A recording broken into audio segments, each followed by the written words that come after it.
Yan na, nagsimula na. Dali. Naman to, no? Parang walang hindi namang... Grabe oh. Inulan na sila guys. Ayan no, kita nyo kung gaano kamahal na kalikasan. Ayan mga kamaster natin dyan, nakita nyo, no? Inuulan na kung lagi. saan, basang-basa na sila, pero patuloy pa rin sila sa kanyang mga ginagawa. Pinaglalaban nila na walang Ayan mga kamaster, no? Umuulan na, pero sila patuloy pa rin. Inuulan lagi. No, pero yung iba dyan mga kamaster, maniwala kayo sa hindi, mga BBM yan, kaya lang na dyan. O kaya lang na dyan mga kamaster, no?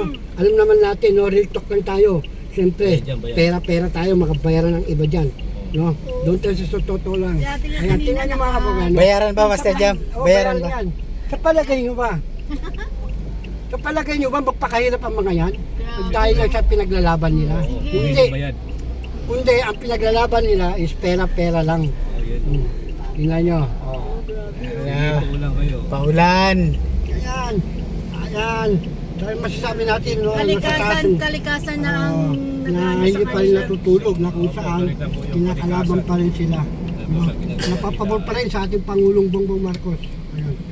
Full force na sila dito. Hanggang dito lang. Ang talagang lumalabas na katotohanan ay si Duterte ang nakapagsabuata sa mga Chinese sa China. Well, itong si Anay Pulitong kanyang pakipaglaban sa ating soberanya, sa ating karagatan. At hindi lang yun, doon lang ako bumili sa kanya. At hindi lang yun, yung ibang patakaran na sasabatas niya. Pero yung pangkalahatan tulad sa presyo ng mga bilihin at ipagbaba ng gasolina, wala lang kontrol. Eh, nung panahon pa ni Duterte, mataas na gasolina eh. Panahon ni Duterte, oo. Pero hindi ako bilib nga kay Duterte. Hindi pa po ba kayo kay Duterte? Hindi. Hindi ka bilib eh. Hindi rin. Eh, BBM, yung ilang patakaran. Bilib ka? Bilib ako. Ah. Bilib ako. Pero, Pero kumpara natin mga nag-administrasyon at saka ngayon, no? Sino pinakamagaling? Sino pa pinakamahusay sa pera? well, para sa akin, yung kung buhay pa ako noon, ang pinakamahusay, Hindi, Duterte pa lang, Duterte administrasyon, no? yung ngayon, BBM pa rin ako. Bakit? Bakit? Well, yung dalawang ano na ipaglaban yung West Philippines, saka yung sa freedom of information, well, nandyan tayo. Kasi, tingnan mo naman, kung walang freedom of information, talagang hindi kami papayagan dito sa kalye. Doon ako bilib kay President Bongbong Marcos. Oh. Tanumulan na. Ba't ka sumama sa mga rally kung bilib ka kay BBM? Yung iba pa, yung ibang ano, hindi pa niya magawa ng paraan tulad nung sabi niya, di ba, yung ibababa ang presyo ng bigas. Hanggang ngayon hindi pa. Eh, panahon ni Duterte ba, kasama ka sa mga rally-rally ganito? Panahon ni Duterte, may trabaho ako na hindi ko pa magampanan. Pero sa palagay nyo, kung wala kang trabaho, no?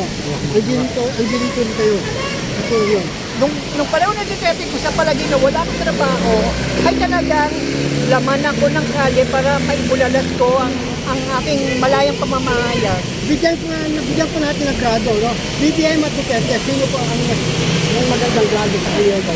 Medyo bahagya, BBM. Eh bakit po sinasabi ko ng mga pagtakdaw ang ating pagtakdaw dahil daw sa BBM? Kasi hindi nila naibubulalas yung ibang mga nagawa ng bahagya ni Marcos na ibang patakaran. Pero may nagawa rin naman si Marcos niya. Pero kahit may nagawa si Marcos, syempre kailangan ko rin maging laman ng kalye para maibulalas ko yung mga katotohanan sa kalikuan ng gobyerno. Sa salita, hindi ko kung yung hindi ka satisfied sa BBM at Satisfied sa dalawang patakaran sa West Philippine Sea tsaka sa freedom of expression. Pero sa iba pa, no way. Napapalitaan niyo kung yung mga ginagawa niya sa mga dito sa probinsya, yung namimigay po siya ng tulong. Napapalitaan niyo po. Hindi niyo ba alam yun? Nababalitaan ko yun. Pero maaaring sa darating na senatorial election, siyempre, yung mga ganyan ay kailangan may mahawakan siya sa yung mga LGU para malakas pa rin yung kanyang hatak sa madla. Pero oo. Pero BBM pa rin. BBM pa din. BBM ka pa rin. Aminado ko. BBM. Sa ngayon, hindi ko masasabi kasi hindi pa dumarating yung tamang presidente para Hindi pa ba tamang presidente? sa bagay yan, 2 taon pa lang.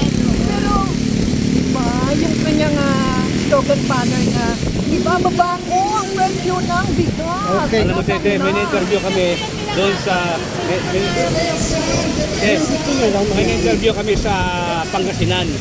Malaking pasalamat nila na yung may-ari ng lupa na tumaas yung lupa nila. Yung palayan, yung palay. Malaking tumaas, kaya malaking pasalamat nila. Sino bang dapat sa hindi ng Pangulo? Oo, diba? Diba? Oo, na ano ko yan sa YouTube tsaka sa, Oo, tumaas sa yung nila. editorial.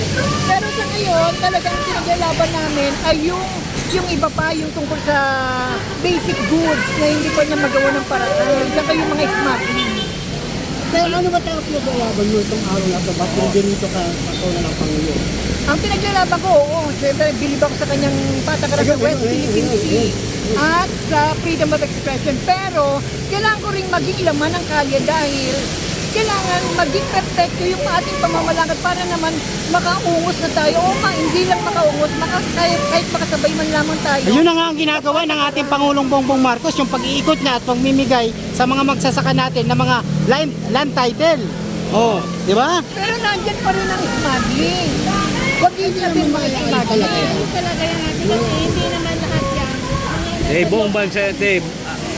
Buong bansa may smuggling. Nandun na ako, pero Nababawasan ito. oo, nababawasan siya. Pero kailangan pa rin maging laman kami ng kalye para makatulong rin kami sa pamamalakad. That's all. Basta BBM. Pero BBM! Isang sign mo na, isang sign. Isang sign. BBM. Sign, ganon.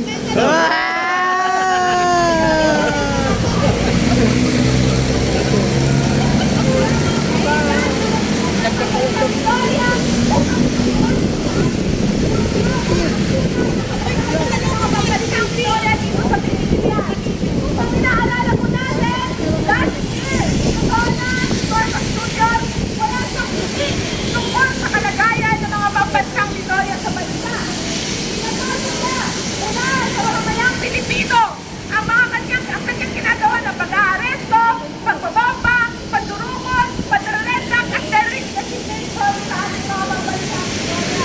Kaya naman, ay naririnig tayong lahat at para sa mga nakikinig sa atin ngayon dito sa Commonwealth ay pakinggan po natin ang mula sa iba't ibang mga komunidad kung ipasuwatin sila ang tunay na kalagayan ng mga bansang Victoria. Ako po, muna ay nagawin mula sa pagkakasama at pinapahiwatig ko po na sa loob ng bagong Pilipinas ang aming sariling pagpapansa at sinasakpan ang aming kalikasan ay sinira. Sama kami sa pagkakasama ng pagkakalago at pagkalagbong ng gobyerno ni Marcos Jr. at mga malalaking kumpanya sa aming mga komunidad. Napapasok po nila ang nagkabakbak ng mga proyektong energy project upang natuluyan sila sa ating kalikasan. Angat mo nga yung sombrero ko, ay yung jacket. Sa ulo. Sa ito, sa kanan ng maximum na tubo, ngunit tayo naman ang nauusan at naagawan ng mundo.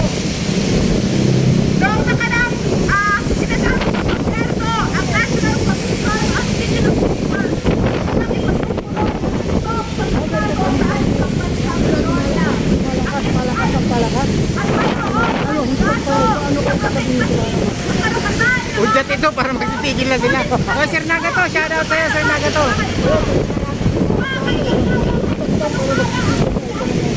ng pagbabago sa SDI at ang kinalaman ng mga pagbabagong ito ay mga paglabag sa ating karapatan Standard mo ni Director Bapag. at ito ay